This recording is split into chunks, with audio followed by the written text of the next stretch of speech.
마음이 궁핍하지 않게 하여 주옵소서. 상황이 어려울 수도 있고 환경도 어려울 수 있고 때로는 다른 것들이 많이 부족할 수도 있지만 그렇다고 마음까지 궁핍해지는 어리석음이 없게 하여 주옵소서.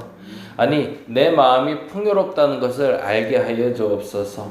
주님이 나와 함께 하심으로 나를 채우고 계시고 나의 필요를 아시고 공급하고 계심을 믿게 하여 주시고 혹여 지금 아직 갖지 못한 것이 있다면 앞으로 가질 수 있도록 기도로 동참하게 하여 주시고 만일 가진 것이 있다면 그것을 잘 누리게 하시고 또한 남는 것이 있다면 잘 나누는 저들 되게 하여 주옵소서.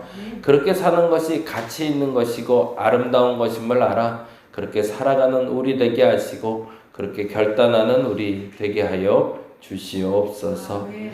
비가 또 오기 시작합니다. 하나님, 그리고 또 수해로 아직 복구 작업 중에 있는 이들도 있습니다. 하나님 기억하여 주시고 아픔을 당한 상처를 당한 그들의 마음들 주께서 위로하여 주시옵소서. 감사합니다. 고마우신 예수님 이름으로 기도드렸습니다. 아멘. 아멘. 오늘은 누가복음 16장 말씀 같이 보려고 합니다.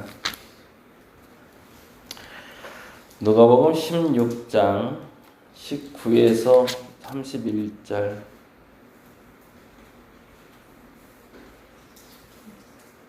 조금 길기 때문에 19절에서 25절까지만 보도록 하겠습니다.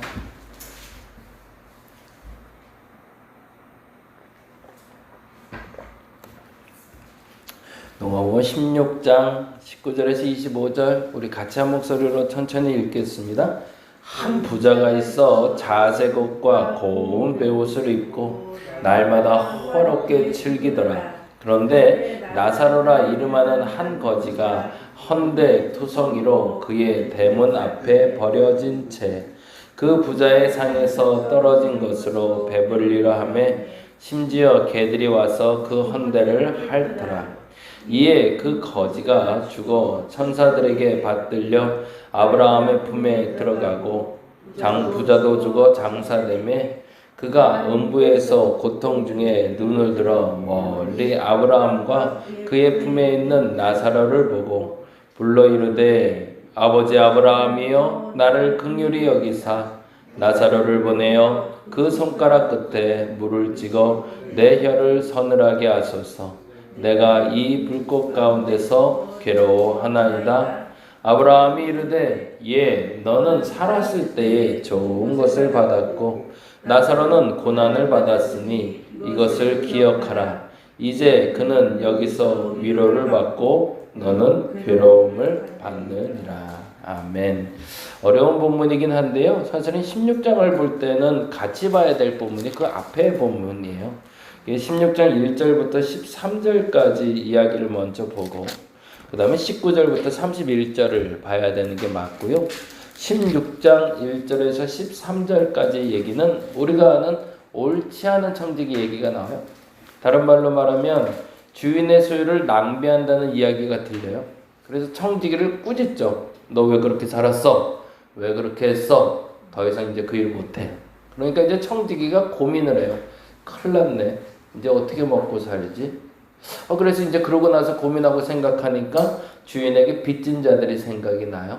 그래서 그 사람들에게 가서 너 얼마 빚졌어? 100이요. 너 80이라고 써. 너 얼마 빚졌어? 50이요. 그러면 너 20이라고 써. 라고 얘기하면서 주인의 재산을 착복한 게 아니라 그 후에 뭐를 얻어내죠?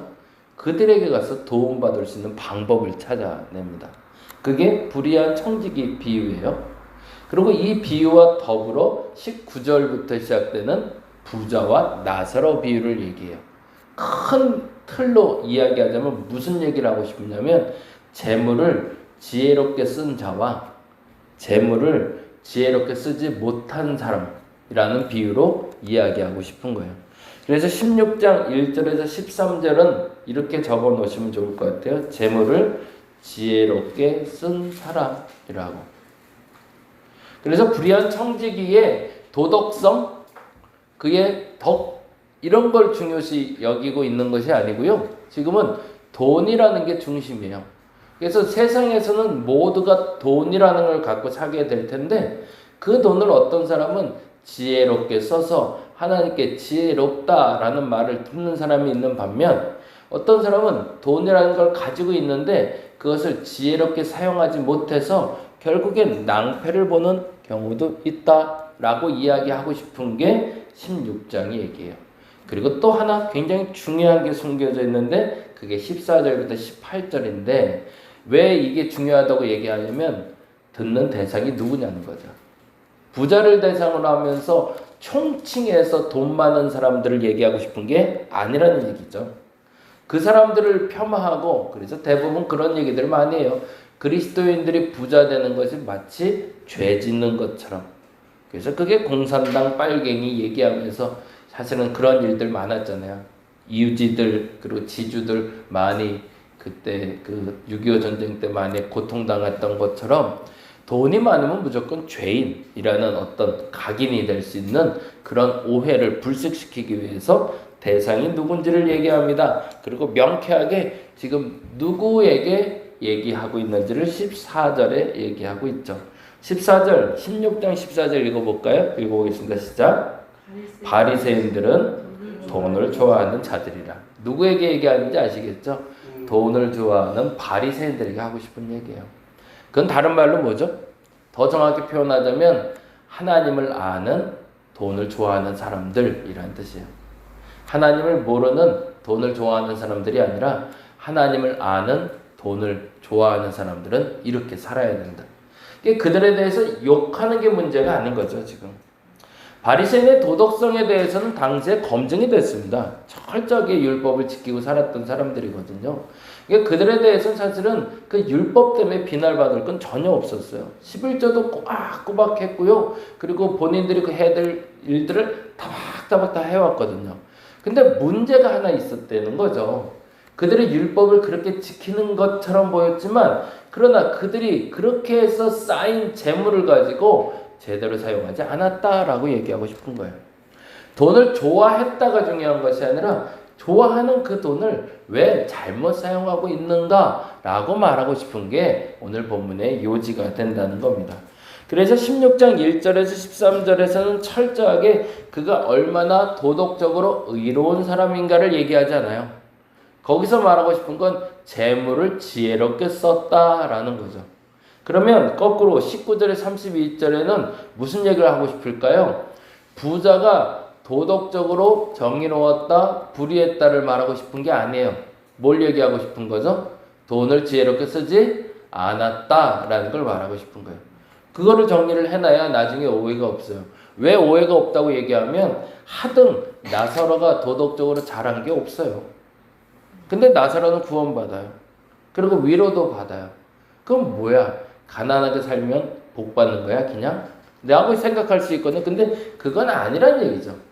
그럼 더 정확히 말하면 뭐예요? 나사로는 있는 게 없기 때문에 돈이 없었기 때문에 그것으로 가치평가를 받을 수 있는 사람이 아니다라는 거지만 부자는 가진 게 있었기 때문에 그것으로 평가받을 수 있다라고 얘기하는 거예요.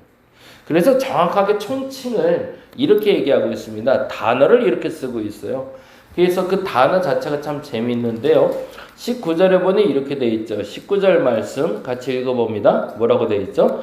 한 부자가 있어 라고 돼 있어요. 이름이 없어요. 그냥 부자예요. 이 사람을 드러내는 이름은 그냥 부자예요. 그 다른 사람이 얘기할 때도 저 사람을 얘기할 때 저 사람 부자야 라고 얘기한다는 거예요. 더 정확히 말하면 아주 직설적으로 표현하면 그냥 돈 많은 사람이에요.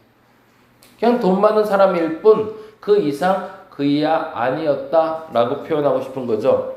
그런데 그 사람이 어떤 종류였냐면 19절 다시 읽어볼까요? 한 부자가 있어 뭐래요? 자세곧 고운 베옷을 입고 뭐래요? 날마다 거기다 줄쳐놓죠. 날마다 호화롭게 즐기더라.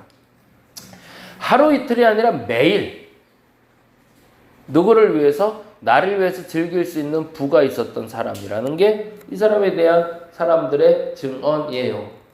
근데 반면에 나사로는 이렇게 돼 있죠. 나사로 읽어볼까요? 그런데 20절 그런데 나사로라 이름만 재밌죠? 한 거지라고 해도 되잖아요. 한 부자 얘기했으니까. 그런데 이 사람은 유독 이름을 밝혀요. 왜 그랬을까요? 가난한 사람들에겐 이름이 없거든요. 소외된 사람들은 이름이 없어요. 쪽방촌에 사는 늙은이들 이렇게 표현하죠. 그 사람들이 이름을 부르지 않아요.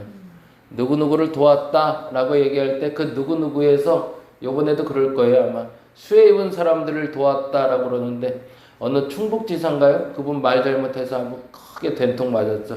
한두 명 정도 죽은 줄 알고 라는 표현 썼죠.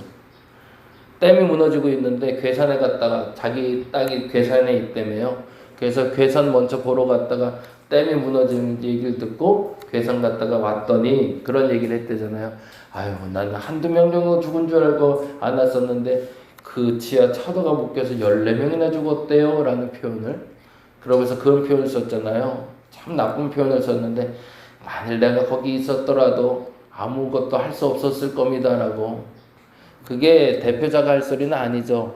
근데 거기서 하나 우리가 굉장히 중요시 단어를 찾아야 되는 게 뭐냐면 저는 한두 명만 죽은 줄 알았죠 라는 단어거든요. 그냥 약한 사람들은 이름이 없어요. 그냥 한두 명이에요. 그냥 익명성이에요.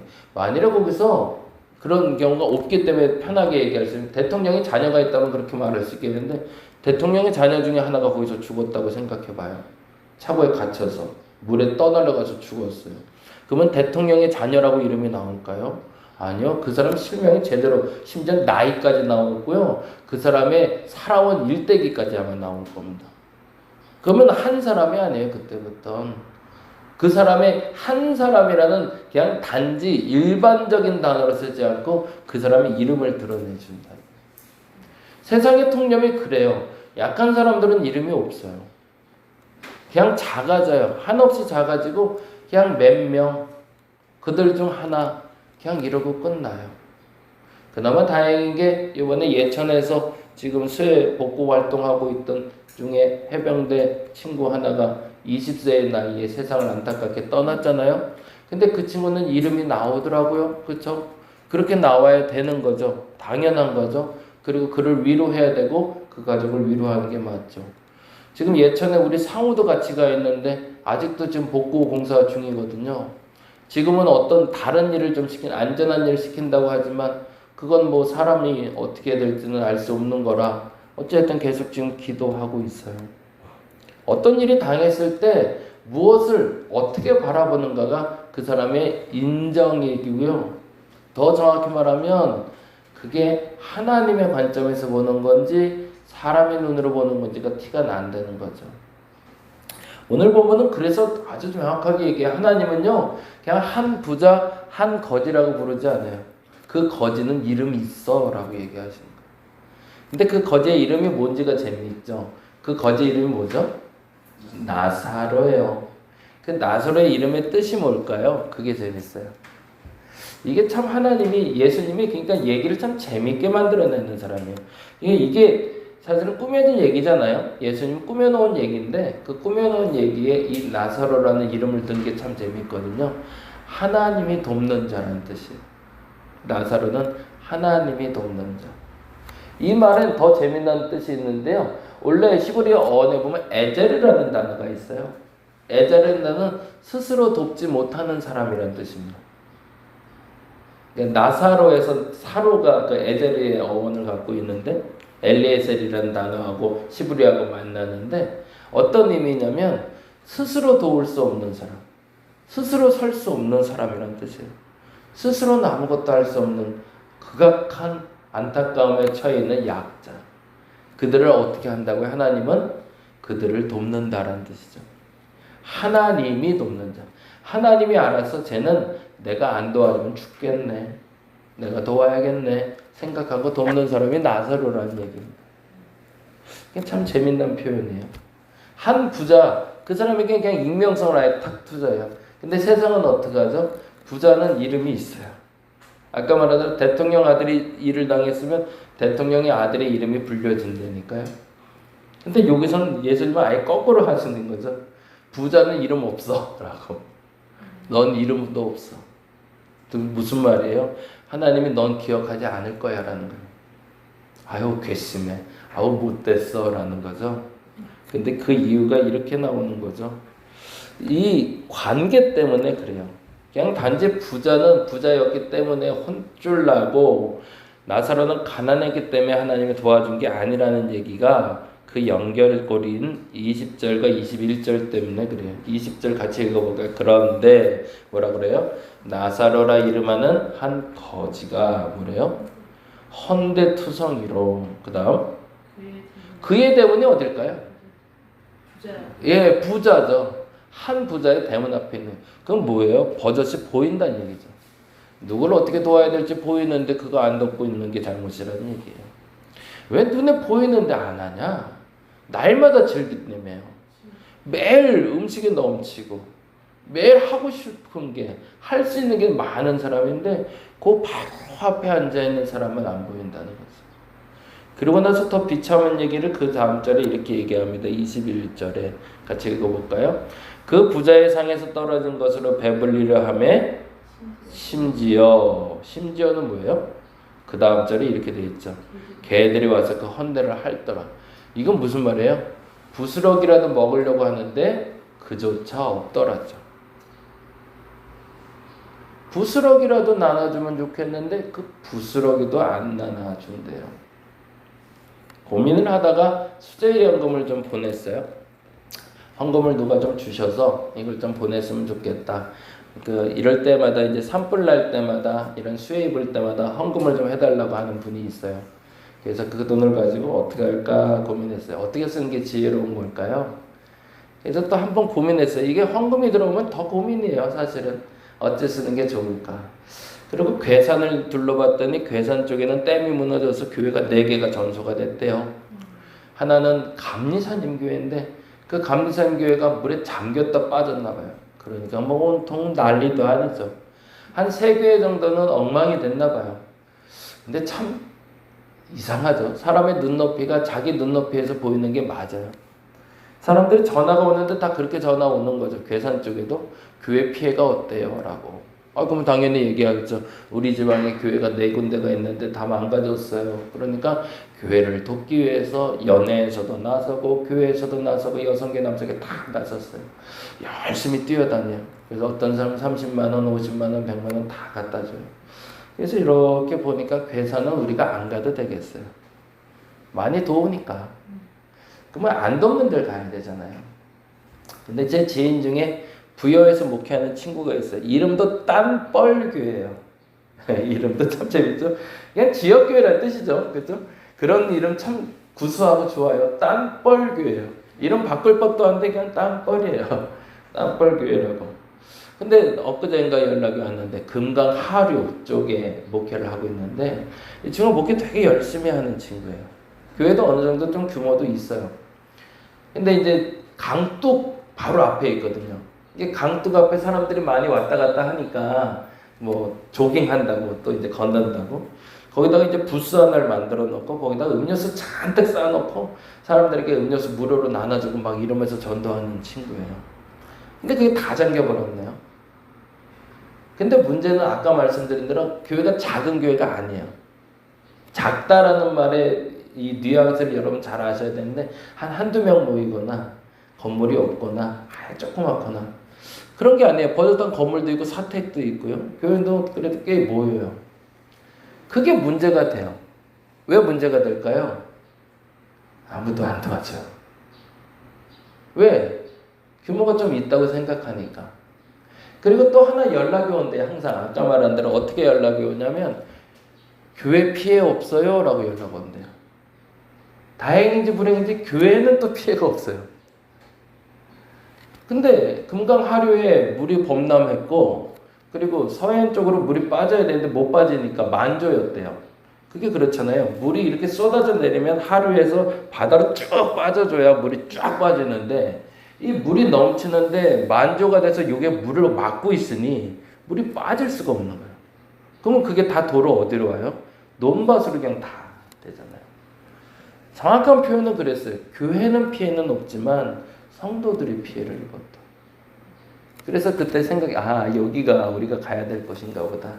그래서 그쪽으로 좀 도와주기로 했어요. 그래서 몇 명 정도 되니? 그랬더니만 한 4가정 정도는 참 이게 이제 그분이 목사라는 게 제가 참 좋았어요. 진짜 목사인 게 이유가 뭐냐면 이미 성도들 피해 사실을 다 파악하고 있는 거예요. 안 그랬으면 못 도와주는 거예요. 다른 가정도 많이 피해를 입었지만 이 가정들은 전소됐다는 거예요. 뭐가? 밭이다. 다른 데도 뭐 집이 잠기고 뭐 이런 것도 다 있는데 논이 다 잠겼대. 거기 수박 농사해요. 수박은 바닥에서 키우잖아요. 사과나무나 뭐 다른 나무들이야 좀 높이라도 있지. 얘들은 바닥에서 굴러다니는 애들인데, 그리고 이제 막 수학기인데 여러분 잘 아시겠지만, 근데 다 날라간 거죠. 그래서 한 4가정 정도 돼 그러더라고요. 그래서 보내줬어요. 뭐 얼마를 보냈는지 얘기하면 죄송하고, 저희가 1200 보냈어요. 한 가정당 300씩 해서. 생각해보니까 이제 헌금하시는 분하고 얘기를 그렇게 했어요. 10만 원 보낼까 100만 원 보낼까? 저는 원래 100만 원 정도 생각했는데, 생각해보니 이렇게 전소됐을 때 정부에서도 재난지원금 뭐 어쩌고 그거 뭐 정리하는데 또 한 달, 지원하는데 또 한 달 후, 한 2-3달 그냥 훌떡 지나가겠더라고요. 근데 못해도 지금 당장 어려운 거니까 한 달은 살아야 되지 않을까. 그래서 한 가정에 300씩 해서, 그러면 300 정도면 한 달은 살지 않을까요? 라는 생각이 들었어요. 그래서 다른 사람은 다 못 도와줘도 4가정에 그렇게 300씩 해서 주자. 그렇게 해서 그냥 현금으로 보내줬어요. 그리고 어저께 다 전달 잘했다고 저한테 연락이 왔어요. 어떻게 해야 되는지가 보이는 것 같아요. 선교를 어떻게 해야 되는지. 나사로가 옆에 있었거든요. 근데 부자는 안 보인 거예요. 아유, 어렵겠네. 아유, 쟤왜 저러고 살아? 그냥 그게 끝이었던 거죠. 근데요, 그게 보이는 사람들이 있더라는 거죠. 그럼 보이면 해야 되는 게 맞고, 더 정확히는, 아니, 내 옆에 개가 핥을 만큼 먹을 게 없는 사람이 있으면 그 사람부터 도와주는 게 맞지. 남들에게 이렇게 뭐 팻말해서 50만 원, 100만 원 이렇게 도와주는 것보다 실질적으로 정말 도움이 필요한 이에게 선교하는 게 맞지 않을까. 그래서 어제 집사람하고는 참 기분 좋게 그 얘기를 했어요. 앞으로 우리 교회 예산에 그렇게 한번 사용하면 좋겠다. 우리나라 산불 1년에 한 번씩 꼭 나잖아요. 수해도 1년에 한 번씩 꼭 나잖아요. 어차피 우리도 이제 선교하는 교회 돼야 되니까, 그러면 10,000원, 20,000원도 참 귀한 돈이긴 하지만 그거 열심히 모아서 한 번에 정말 좋은데 목돈으로 이렇게 도와줄 수 있다면 도움 받는 사람이 좀 힘이 되지 않을까라는 생각이 들더라고요. 그래서 내년부터 그렇게 좀 모아서 해보려고 그래요. 교회 헌금을 모아서 이렇게 10만 원, 20만 원 모으겠습니다. 그래서 그 시간에 딱 모으는 게 아니라 때가 있잖아요. 7월쯤에 수해 나고 4월쯤에 산불 나고 뭐 이런 거 있잖아요. 그 시즌에 맞춰서 목돈을 좀 모아놨다가 이렇게 흘려보면 정말 재미난 선교하지 않을까라는 생각을 했어요. 마무리로 이 얘기를 하고 마칠게요. 그런데 이 얘기를 들은 부자가 연옥에 갔다가 이렇게 하고 마무리가 됩니다. 이 얘기까지만 좀 하고 갈게요. 한번 같이 한번 읽어보겠습니다. 27절입니다. 같이 한번 읽어볼까요? 27절 읽고 마무리할게요. 이르되 그러면 아버지여 구하오니 나사로를 내 아버지의 집에 보내소서라고 얘기해요. 이 표현을 예수께서는 뭐라고 표현하냐면 30절에 이렇게 얘기하거든요. 부자가 말하기를 이렇게 얘기하거든요. 30절에 그러니까 나사로를 보내달라는 얘기를 이 얘기예요. 30절에 이르되 그렇지 아니하니이다 아버지 아브라함이여 만일 죽은 자 가운데에서 그들에게 가는 자가 있으면 회개하리라. 누굴 얘기하는 걸까요? 예수죠. 죽었다가 부활하신 분이 가서 얘기하면 좀 나아지지 않을까? 그러면 좀 알아듣지 않을까? 그때 예수님 기가 막힌 단어를 얘기하세요. 31절에 뭐라고 되어 있죠? 이르되 모세와 선지자들에게 듣지 아니하면 비록 죽은 자 가운데 살아난 자가 있을지라도 권함을 받지 못하. 무슨 말이에요?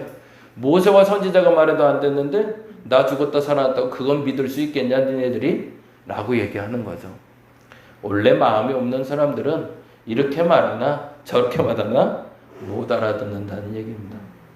여러분은 알아들을 수 있기를 간절히 바랍니다. 그래서 한번 모아보자고요. 여러분의 11조를 그리고 여러분의 헌금 중에 이번 달부터 내가 성경으로 이렇게 좀 모아봐야지. 그래서 목돈을 한번 모아서 그거를 1년에 한 번씩 이렇게 흘려보낼 수 있는, 우리가 몸이 갈 수 있으면 더 좋지만 그렇지 못할 경우에는 물질을 먼저 보내는 것도 건강한 것 같습니다. 그렇게 실천할 수 있는 저와 여러분 되시기를 간절히 바랍니다. 기도하겠습니다.